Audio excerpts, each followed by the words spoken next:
Indépendance totale. 7h, 10h sur Radio Courtoisie, ligne droite, Baudouin-Wisselman. Bonjour Jules Laurent. Bonjour Baudouin. Vous êtes rédacteur en chef du magazine Livre Noir. Alors on continue de parler ce matin de cette parution de Livre Noir en format papier et notamment de cette enquête que vous avez menée sur la Cour nationale du droit d'asile. Alors pour commencer, en quoi consiste cette juridiction pour les gens qui ne la connaîtraient pas ? Pour poser le contexte, la Cour nationale du droit d'asile, elle intervient lorsque une personne qui a demandé l'asile à l'OFPRA a été déboutée. L'OFPRA qui est l'Office des réfugiés et des demandeurs d'asile. Des demandeurs d'asile, ça. Et donc, cette personne, lorsqu'elle a demandé à l'OFPRA une demande d'asile, lorsqu'elle a été déboutée, elle a la possibilité de faire appel à la Cour nationale du droit d'asile. Et c'est là qu'intervient cette cour. Oui, Office français de protection des réfugiés et des apatrides. Voilà, c'est ça. Alors déjà, comment est-on débouté donc de l'OFPRA ? Il y a une première procédure qui est possible quand on arrive sur le sol français et qui plus est de façon illégale ? Exactement. C'est-à-dire que si tu veux, pour comprendre, on a un droit qui s'est libéralisé. Donc en fait, on a aujourd'hui des procédures de plus en plus larges pour demander l'asile en France. C'est une juridiction à la base notre droit qui vient de la Convention de Genève de 1951. On avait à la base 5 motifs pour demander l'asile en France. Si on était persécuté en fonction de sa race, sa nationalité, sa religion, il y a également ses opinions politiques et un groupe social.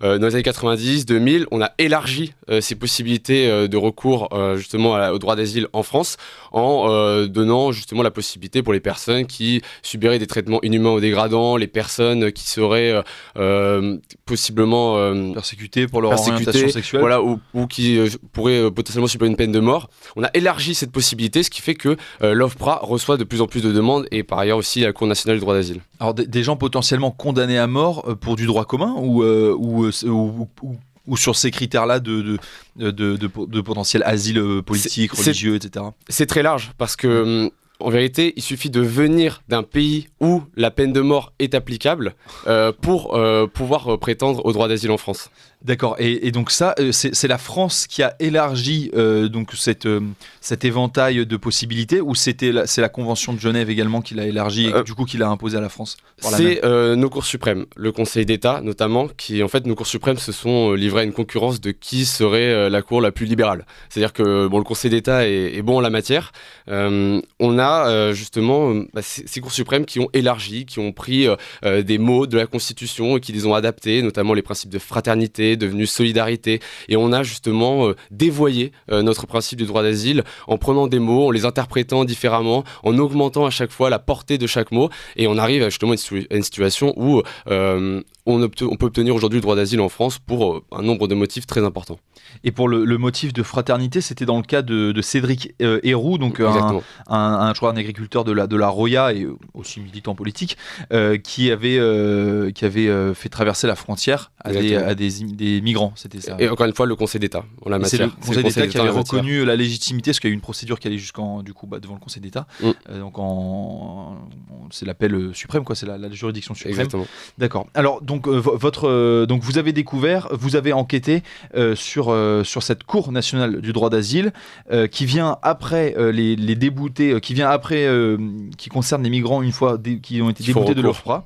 Alors voilà, comment ça se passe pour un migrant qui vient et qui fait déjà, est-ce qu'il est pour un migrant qui arrive devant cette Cour nationale du droit d'asile, comment ça se passe, il est au courant, il est accompagné Alors, il est parfaitement accompagné, il n'est pas forcément au courant, mais il est parfaitement accompagné par des associations d'extrême gauche, donc Utopia 56, la CIMAD, on va aller jusqu'à France Terre d'Asile, qui vont en réalité, et ça c'est saisissant justement quand on se rend à la Cour nationale du droit d'asile, c'est ce que j'ai trouvé lorsque j'y suis allé, c'est ils vont avoir des récits qui vont revenir par nationalité. Donc ce sont les associations d'extrême gauche qui vont apporter aux demandeurs d'asile un récit en fonction de leur nationalité. Je prends un exemple, tous les Bangladais vont prétendre qu'ils ont un oncle qui veut prendre leur terre au Bangladesh et qui veut aussi prendre leur femme, et donc ils se retrouvent menacés dans leur propre pays, et donc ils doivent demander l'asile en France. Il y en a par chaque nationalité. Je pense par exemple au Nigeria, où il y a les femmes qui vont prétendre que une amie leur a donné rendez-vous en Italie pour travailler. Par la suite, elles vont tomber dans un réseau de prostitution et de là, elles vont devoir demander l'asile en France pour pouvoir s'en sortir. Ce sont vraiment ces récits-là qui reviennent par nationalité. C'est très saisissant quand on se retrouve face à ça, d'autant plus que généralement une matinée, une après-midi est consacrée à une nationalité pour que le traducteur soit présent sur place. Ouais. Donc en fait, on peut aligner les récits sur une matinée qui se ressemblent et qui sont toujours les mêmes. Là, ce que vous voulez dire, c'est que vous avez assisté à ces audiences Exactement. et vous avez entendu à chaque fois les mêmes récits. Les mêmes récits, en fonction de chaque nationalité. C'est très saisissant. Mais alors, pourquoi on s'imagine que le juge, à un moment donné, a flairé le filon, l'embrouille, comme on dit. Et alors ce qui se passe, c'est que en réalité, une majorité des recours à la Cour nationale du droit d'asile sont refusés, sont rejetés, plus de 70%. Le problème étant qu'un rapport de la Cour des comptes montre bien que même 96% des personnes qui se sont vues refuser leur demande d'asile, en fait, restent sur le territoire français. Donc c'est un problème insoluble parce qu'en réalité, c'est l'État qui part, c'est l'État qui disparaît. D'accord. Alors, on reviendra du coup sur ce que deviennent ces 97% déboutés de droit d'asile qui restent sur le territoire. Mais alors, est-ce que vous pouvez revenir sur ce processus de prise en charge des associations comme Utopia 56 ou la CIMAD, une vieille association française, où est-ce que ces associations vont prendre en charge ces migrants ? Si vous voulez, il y a un double phénomène. Il y a à la fois l'État qui a délégué ses prérogatives de puissance publique, c'est-à-dire celle d'appréhender les migrants à la frontière, qui les a données à des associations qui, elles, ont pour conviction qu'un État n'a pas à choisir qui doit s'installer sur son territoire, ce qui pose quand même un certain problème. Le fameux slogan « Personne est illégal ». Voilà, donc il y a déjà ce processus-là, donc on délègue cette prérogative aux associations d'extrême gauche, et on a en même temps quelque chose qui est très important et quelque chose qui a mis du temps à être saisi, c'est-à-dire qu'on a l'apparition dans les années 90, voire plutôt 2000, en vérité des réseaux sociaux. C'est-à-dire que ça change tout, parce qu'on a un droit qui est en retard par rapport à nos méthodes de communication. Et donc, les personnes qui demandent l'asile, en réalité, sont tout à fait mises en contact avec ces associations qui leur fournissent des informations, des documents, comment entrer en France, par qui passer, quel récit avoir. Et donc, on a par exemple un groupe qui s'appelle Aix-en-Papier sur Facebook, vous pouvez y aller, c'est tout à fait trouvable. Et ici, sur ce groupe, on retrouve des conseils, comment arriver en France, quelle procédure faire, avec qui se mettre en contact. Des démarches pour les aides sociales également ? Exactement, c'est-à-dire que par la même occasion, les réseaux sociaux vont faire que du bouche à oreille entre personnes, si vous voulez, il suffit simplement qu'une personne vienne du Bangladesh, dise à son frère, écoute, tu peux venir en France, ici, tu vas voir, il y a des aides sociales, tu as de l'aide juridictionnelle pour venir à la Cour nationale du droit d'asile, ils vont venir t'aider, tu as des aides sociales, aides médicales et autres, donc viens en France, et puis la personne, évidemment, par rapport à toutes ces aides, elle choisit la France, quoi. Bien sûr, et je vais revenir à ma question précédente. Est-ce que vous pouvez, pour qu'on puisse s'imaginer, est-ce que vous pouvez détailler comment, je ne sais pas, sur une des voies migratoires, un des endroits de passage des migrants, comment se fait cette rencontre avec les migrants et les associations qui veulent les accompagner, où est-ce que ça se fait, par quelle méthode ? Est-ce que là-dessus vous avez plus de détails ? Oui, alors on a justement Eric Tegner, lui, qui a suivi les voies migratoires, il a suivi celle de Ceuta, celle des Balkans, celle de Lesbos. Et en vérité, comment ça se passe dans ce processus migratoire ? C'est-à-dire que les personnes, elles ne migrent pas en continuité, elles se posent à des points précis, et c'est là que les réseaux sociaux, encore une fois, interviennent. C'est-à-dire qu'elles arrivent dans une ville, elles restent 2 mois, elles travaillent sur la route, exactement, sur la route de migration, et là elles se mettent en contact. Alors au début c'est avec des passeurs, et puis quand elles arrivent en France, le passeur peut les mettre en contact avec une association. Quand elles arrivent également en France, elles vont avoir quelqu'un en France, parce qu'aujourd'hui on dit que les personnes elles quittent tout lorsqu'elles partent d'Afrique, lorsqu'elles partent d'Asie, mais en réalité elles quittent personne. Elles retrouvent des personnes en France, et ces personnes-là en France aussi vont leur dire comment elles ont fait. Comment elles ont fait ? Elles sont passées par telle association, elles sont passées par telle juridiction, elles sont passées par tel processus, et c'est encore une fois les réseaux sociaux qui vont aider ces personnes à avoir le droit d'asile.